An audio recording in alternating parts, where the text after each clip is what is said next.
Hello, I'm back again this evening, and I want to talk to you about something that I became aware of this. I guess it's been almost 2 weeks now. I went to a surviving an active shooter class and learned something in that class that I really hadn't really thought of, and that was having, you know, for a lot of gun owners, a lot of people who have concealed carry permits and stuff, we carry to protect us uh, from bodily injury and being harmed and protect our family uh, because the world's not getting any better. But something I really never thought of was what happens if I have to use that weapon, or what happens if you have to use a weapon that you're carrying. Um, you know, Lawsuits happen, arrest happens. And I never really thought about it that much until I went to that class. And if you think about it, look at what happened in St. Louis, Missouri, when the riots was going on out there, and the man and woman, the homeowners, came out of their house with weapons to protect their property. Um, Both of them were attorneys.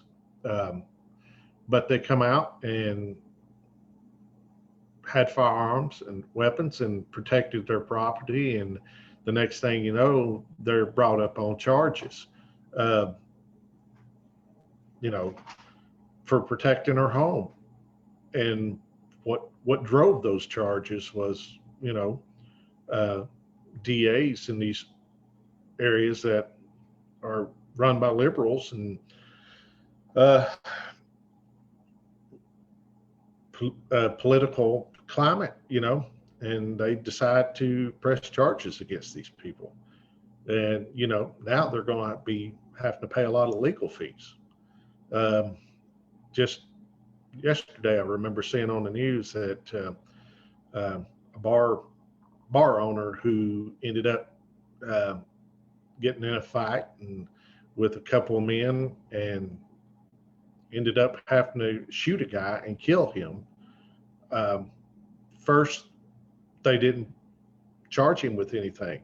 They said that he was justified, he was defending himself, but the political climate got pretty bad there, and the DA is, as I said, a politician. He has to run for office, and so he ended up after 3 months filing charges against this guy.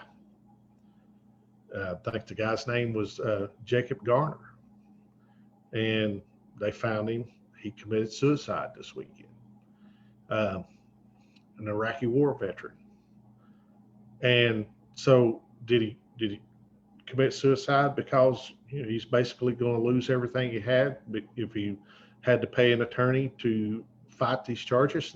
He had an attorney that was representing him the whole time, and the attorney was upset because he never got the opportunity to represent him against these new charges. So I'm saying all this to get you to think about the the world we're living in now, and you never know what's going to happen. If you're a concealed carry holder and you go out somewhere and you have to pull your weapon and use it, or if you're just a homeowner, just like the folks in St. Louis, and you have to defend your home, and you end up with charges brought against you. And it may not be, you may have a good sheriff and a good DA that says, well, it was a justified self-defense.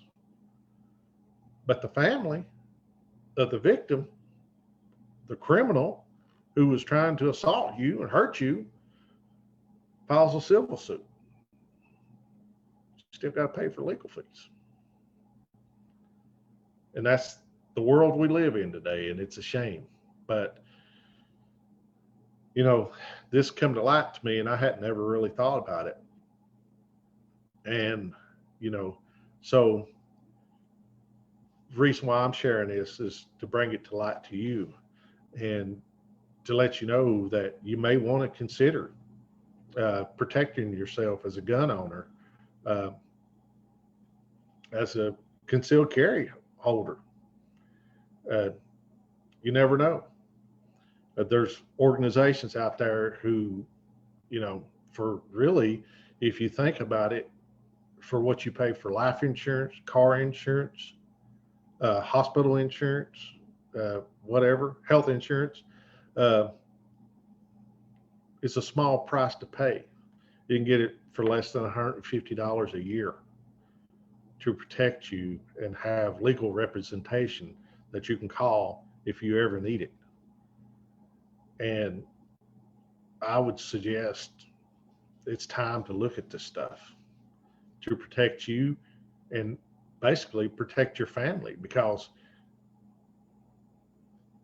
it don't take long to run up tens of thousands of dollars in legal fees, $100,000 in legal fees.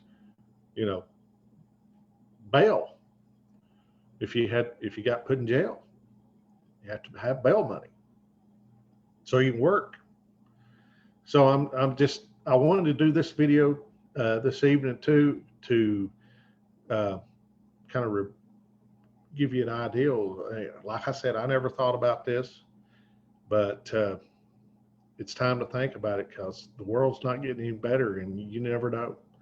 And like I said, you don't have to be out somewhere concealed carrying. It can come to your front door, just like it has other folks. So think about it, look into it. U.S. Law Shield is one organization. USCCA is another organization. There may be other ones. Google it, do some research. But I'm going to tell you, if you're a gun owner and you're going to protect yourself or protect your property or something, it's just like driving a car. You don't need to be driving without insurance. You need protection, because it's a different world. I hope this helps you, get you to think about some things, and hopefully you'll never need anything like this. But if you do, you're covered, and you're not going to bankrupt your family trying to protect yourself.